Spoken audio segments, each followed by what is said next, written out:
Go dark, unveiling the meaning. Hello learners! Today, we'll dive into an interesting English phrase that you might have come across, go dark.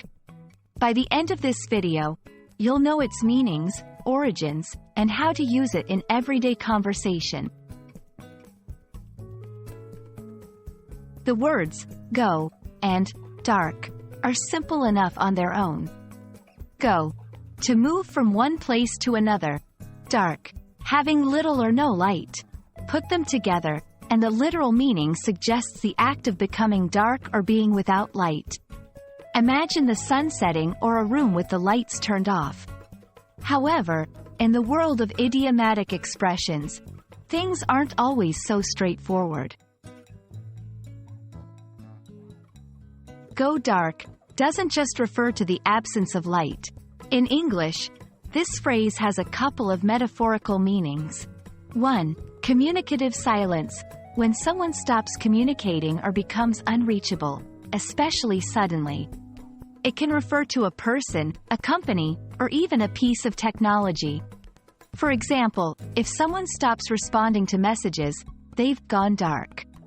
2. Operational secrecy, often used in military or intelligence contexts. It implies a state of invisibility or undetectability to avoid attention or detection.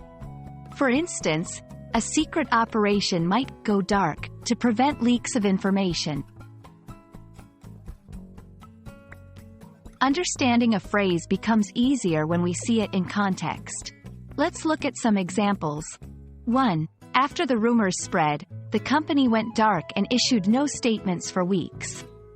2. I've been trying to reach him since yesterday, but he's gone dark. No calls, no texts.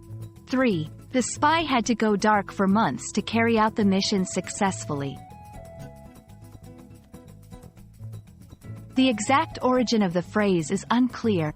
However, its usage can be traced back to military and intelligence operations. The term, dark, has long been associated with secrecy and hiding, which makes sense when you think about the concept of doing things under the cover of darkness. And there you have it. Go dark is a fascinating English expression that extends beyond its literal sense. It's a phrase you might encounter in books, movies, and daily conversations. Now that you're equipped with this knowledge, try using it in your conversations. And as always, thank you for joining us.